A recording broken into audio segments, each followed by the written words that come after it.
नमस्ते दोस्तों। आज हम चर्चा करेंगे भारत में न्यायिक भ्रष्टाचार अर्थात जुडिशियल करप्शन की, जो हमारे न्याय व्यवस्था की सबसे बड़ी समस्याओं में से एक है। सबसे पहले, परिस्थिति बड़ी गंभीर है।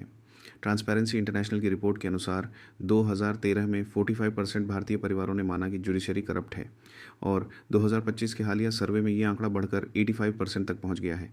यानी ज़्यादातर लोग मानते हैं कि हमारे कोर्ट सिस्टम में भ्रष्टाचार मौजूद है। अब बात करते हैं भ्रष्टाचार के उदाहरणों की। इलाहाबाद हाई कोर्ट के जस्टिस नारायण शुक्ला पर रिश्वत लेने का आरोप था, लेकिन उन पर कोई कार्रवाई नहीं हुई।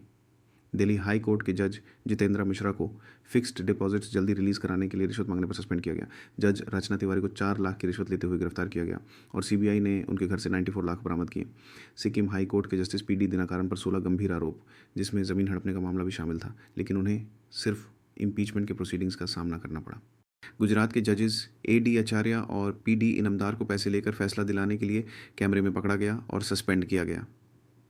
पंजाब और हरियाणा हाई कोर्ट की जस्टिस निर्मल यादव भी 2008 में भारी रिश्वत कांड में फंसी थीं।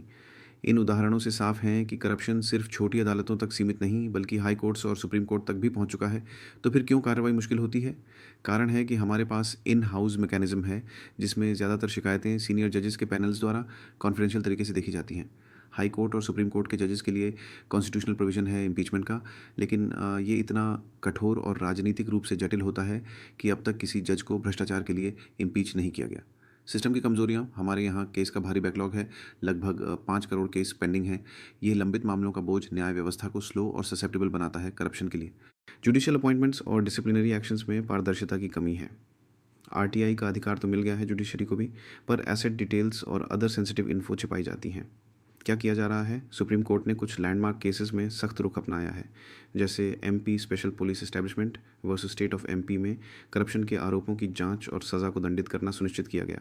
सरकार ने ई कोर्ट्स प्रोजेक्ट शुरू किया, जिसमें 18,000 से अधिक कोर्ट्स डिजिटल हो चुके हैं और केस प्रोग्रेस मॉनिटर्ड किया जा रहा है। जजेस को एसेट डिक्लेरेशन से हटाकर फिर भी इसकी मर्जी वॉलंटरी बनी हुई है।